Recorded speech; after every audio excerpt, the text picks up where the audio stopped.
मित्रों नमस्कार, मेरा नाम है तरुण छेत्री और आज हम उत्तराखंड कनिष्ठ सहायक का पार्ट 6 पढ़ेंगे। ठीक है। तो आज अब तक हमने कार्तिकेयपुर राजवंश के बारे में पढ़ लिया था। ठीक। तो अब हम चलते सीधे पंवार वंश में। कत्यूरी और कार्तिकेयपुरी एक ही है, वो सेम ही है उसमें। ठीक है। तो उसमें कत्यूरी का संस्थापक है बसंत देव को ही बोलते हैं, तो वो सेम चीज है। तो हम आगे चलते हैं पंवार वंश में डायरेक्टली। तो दोस्तों, पंवार वंश की जो संस्थापक था, जिसने स्थापना की थी, वो थे हमारे कनकपाल। अब हम थोड़ा कनकपाल के बारे में देखते हैं। जो कनकपाल था, ये आया था गुजरात से। ये गुजरात से आया था और इसने ये गढ़वाल में आया था। चार धाम की जो यात्रा चलती है उसी में आया था घूमने के लिए, मतलब या भगवान के दर्शन करने के लिए। तो गढ़वाल में ही आया था और इसने चांदपुर गढ़ी के राजा, चांदपुर गढ़ी, चांद पहले जो गढ़वाल था गढ़ों में बटा हुआ था, अलग अलग गढ़ थे। तो उसने चांदपुर गढ़ी के राजा भानुगुप्त, लिखते हुए रहना, नोट्स बनाना, भानुगुप्त,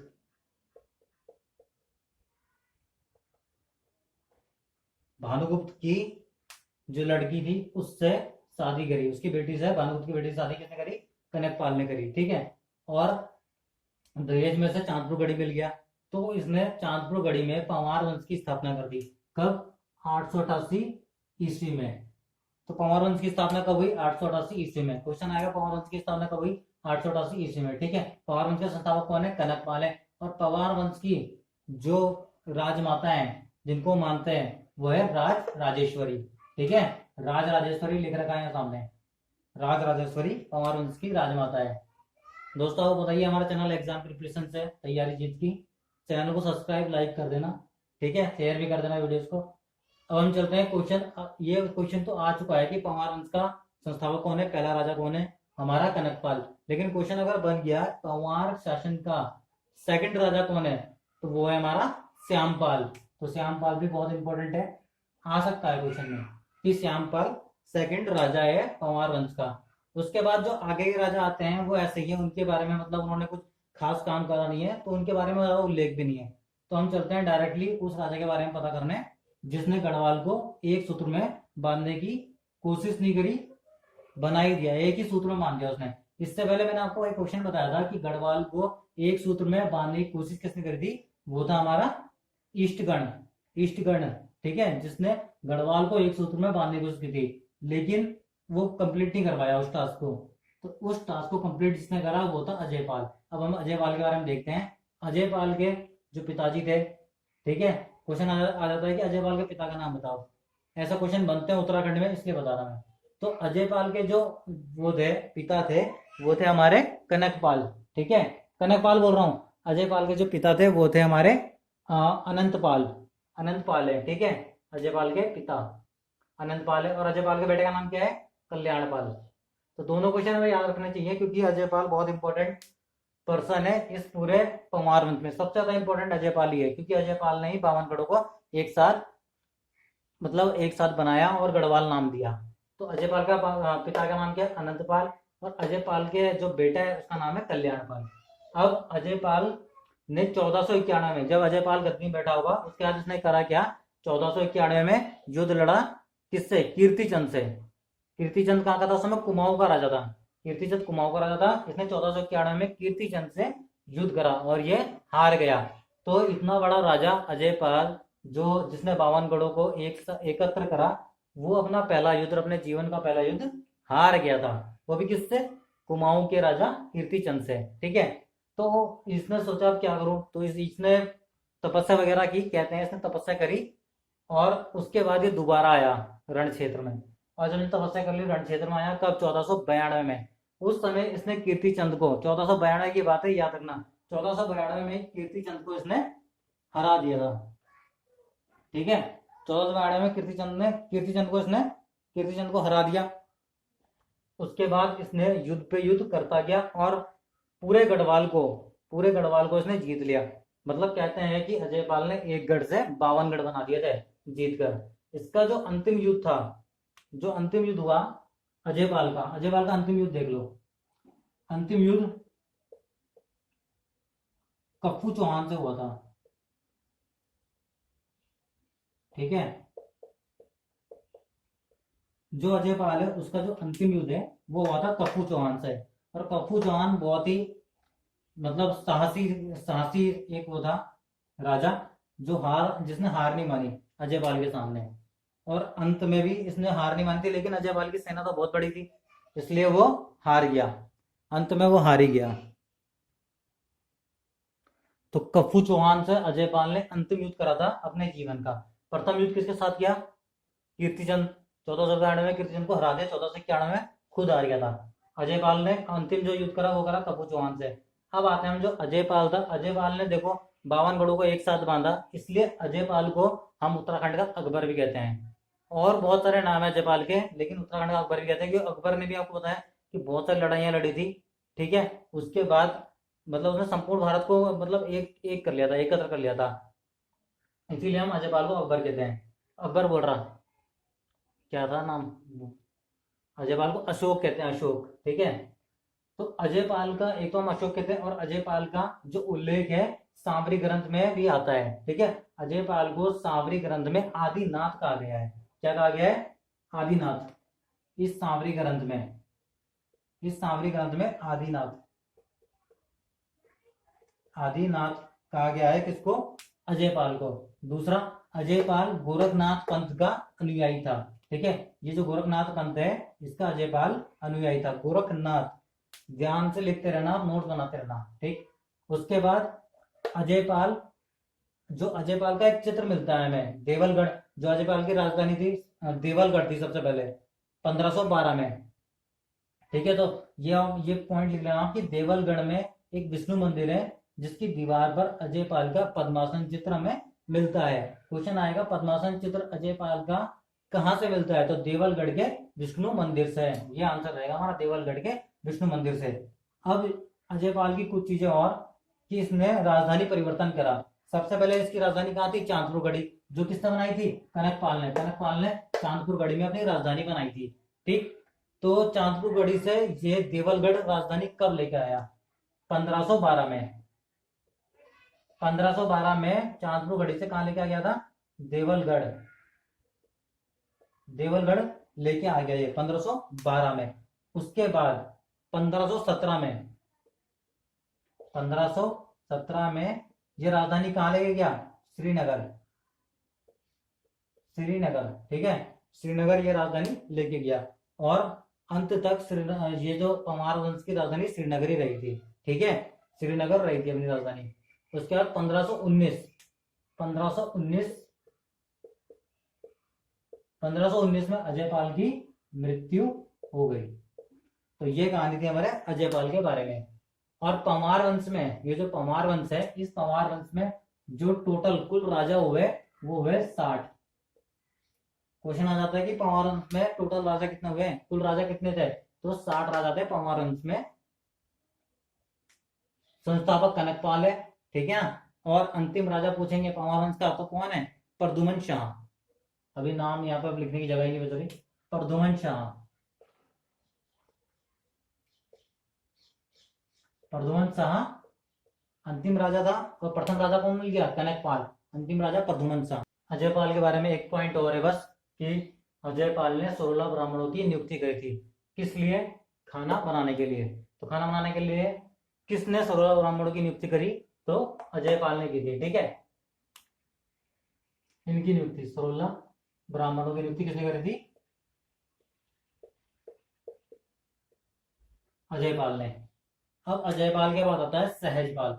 सहजपाल हमारा 42वें नंबर का राजा है। ठीक है। 42 नंबर का राजा है। इसके बारे में ज्यादा नहीं है, बस इतना है कि सहजपाल किसके? अकबर के समकालीन है। क्योंकि अकबर का शासनकाल कितना है? आपने पढ़ा होगा 1556 से लेके 1605। लंबा कार्यकाल है हमारे अकबर का, 1556 से लेके 1605 तक। ठीक है। सहजपाल का और कुछ तो है नहीं हमारे बारे में जानकारी, हमारे पास जानकारी। इसके बाद चलते हैं हम, सहजपाल के बाद आता है हमारा बलभद्र शाह। तो बलभद्र शाह का युद्ध हुआ था 1581 में रुद्रचंद्र के साथ।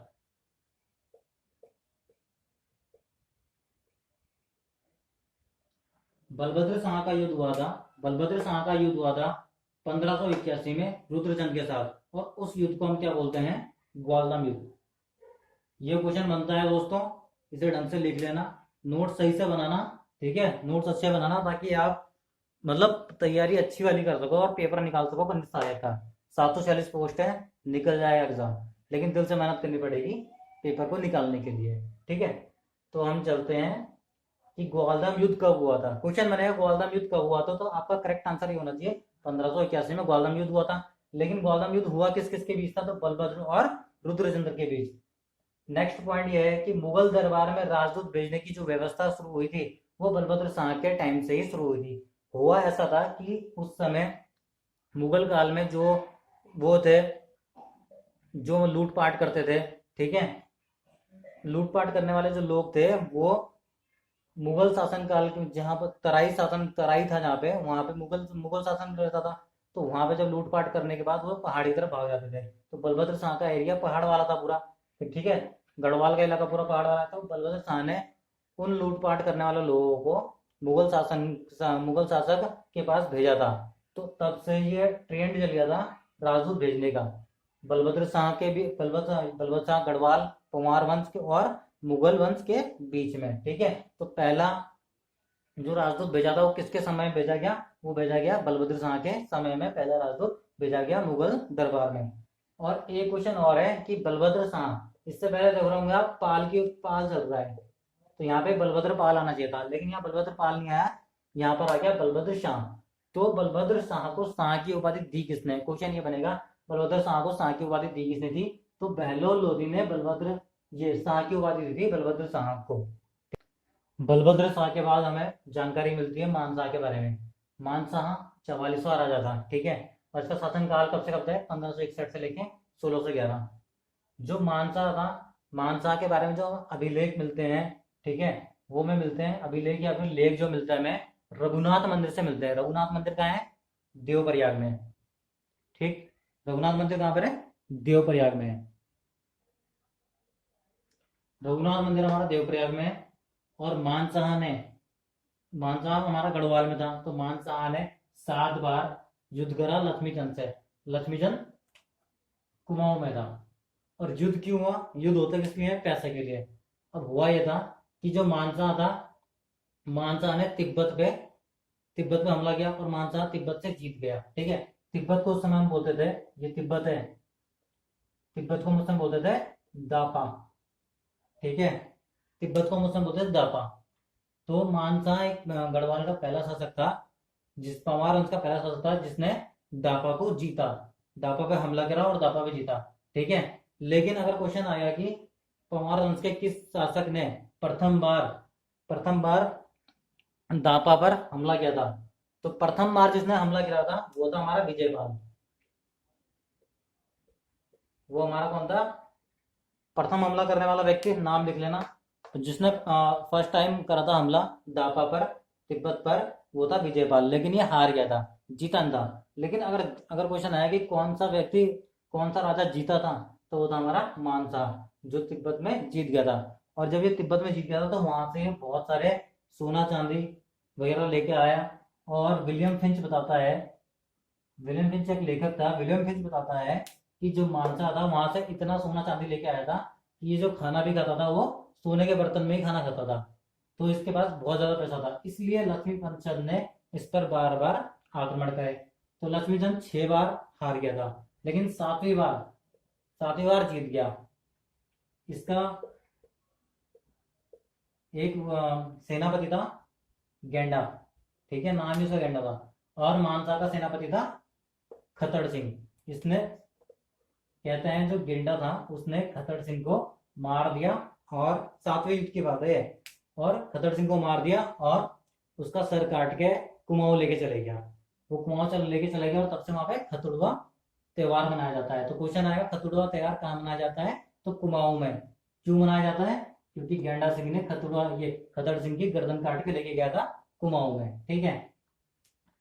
इसके बाद हमारा मानसा के दरबार में एक कवि रहता था भरत नाम का राजकवि था, जिसने मानवोदय काव्य लिखा। ये क्वेश्चन आएगा कि मानवोदय काव्य किसने लिखा, ठीक है, मानवोदय काव्य, मानवोदय काव्य किसने लिखा? ये लिखा हमारे राजकवि भरत ने। और मानवोदय काव्य कौन सी भाषा में लिखा हुआ है? संस्कृत। मानवोदय काव्य संस्कृत भाषा में लिखा हुआ है। और पवार वंश के बारे में अगर सबसे पहले किसी काव्य से जानकारी मिलती है तो वह है मानवोदय काव्य। ठीक है दोस्तों, इसके बाद हम नेक्स्ट राजा के बारे में पढ़ेंगे। एक पॉइंट और है मानसार के बारे में, कि मानसार के ऊपर एक बुक लिखी है, द अर्ली ट्रेवल्स इन, मतलब एक बुक है the early travels in India. इस बुक में मानसार का भी उल्लेख मिलता है, मानसार के बारे में भी इस बुक्स में बताया गया है। ठीक है, बुक का नाम क्या है? The early travels in India. ठीक है, क्वेश्चन ये आएगा कि किस किताब में मानसा के बारे में उल्लेख है? तो the early travellers in India. और इस पुस्तक के लेखक कौन है? फोस्टर। ठीक है, तो इसे याद करने का एक ही ट्रिक है, द अर्ली ट्रेवलर्स। सुबह सुबह हर कोई तेज भागता है, अर्ली ट्रेवलर्स मतलब अर्ली मॉर्निंग है ना, तो उस समय याद रखना है। तो सुबह तेज दौड़ता है और फोस्टर तेज दौड़ता है, मानसा याद रखना है उस समय। फोस्टर से फास्ट, अर्ली से सुबह। तो हम इस तरह से बना सकते हैं याद करने के लिए थोड़ा। अब नेक्स्ट जो हमारा शासक आता है वो है श्याम शाह। श्याम शाह हमारा 45वें नंबर का राजा है। जो श्याम शाह था, श्याम शाह का जो उल्लेख मिलता है हमें जहांगीरनामा में मिलता है। और जहांगीरनामा किसने लिखी है? जहांगीर ने लिखी है। ठीक है, और जहांगीर श्याम शाह के शासनकाल में हरिद्वार आया था। तो पहला मुगल शासक है जो उत्तराखंड की धरती पर आया। कौन था वो? जहांगीर। नेक्स्ट क्वेश्चन ये है कि श्याम शाह के दरबार में एक शंकर देव नाम के व्यक्ति रहते थे, लेखक थे या फिर गुरु भी थे, जिन्होंने शिरोमणि ग्रंथ की रचना करी। शिरोमणि ग्रंथ। तो क्वेश्चन ये आएगा, शिरोमणि ग्रंथ की रचना किसने करी है? तो शंकर देव ने करी है। शिरोमणि ग्रंथ की रचना किसके शासनकाल में हुई? श्याम शाह के शासनकाल में हुई। और श्याम शाह के शासनकाल में ही दो पादरी भी आए। एक पादरी थे हमारे जेसुएट। एक पादरी कौन थे? जेसुएट, जो श्रीनगर आए थे। और दूसरे पादरी थे अंतोनिया दे आंद्रो, ये भी श्रीनगर ही आए थे। तो क्वेश्चन आएगा कोई सा भी आए तो आपको, लेकिन प्रथम ये थे। क्वेश्चन ये आएगा श्याम शाह के शासनकाल में प्रथम पादरी कौन आए थे श्रीनगर? तो आंसर क्या है? अंतोनिया दे आंद्रो। ये प्रथम पादरी थे जो श्याम शाह के शासनकाल में आए थे। और श्याम शाह कौन सा नंबर का राजा है? 45। श्याम शाह की 60 रानियां थी। ठीक है, श्याम शाह की 60 रानियां थी, लेकिन श्याम शाह का एक ही पुत्र नहीं था। तो श्याम शाह जब मरा तो 60 रानियां भी उसके साथ मर गई। तो गढ़वाल वंश में या परमार वंश में सर्वप्रथम सती प्रथा का अगर हमें पता लगता है तो श्याम शाह के शासन काल से ही पता चलता है। तो इतना हमारा श्याम शाह के बारे में है। और ये जो शिरोमणि ग्रंथ दिखा, पेपर में ये भी आ सकता है कि वास्तु शिरोमणि। ठीक है ना, वास्तु शिरोमणि ग्रंथ किसने लिखा?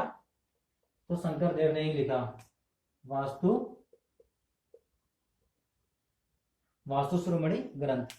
तो दोस्तों आज के लिए हम इतने रखते हैं, नेक्स्ट में हम आगे बढ़ेंगे पवार वंश में। तो मेरे चैनल को सब्सक्राइब कर देना, लाइक कर देना, शेयर भी कर दो, क्योंकि ये व्यूज भी बहुत कम आ रहे हैं। ठीक है, धन्यवाद दोस्तों।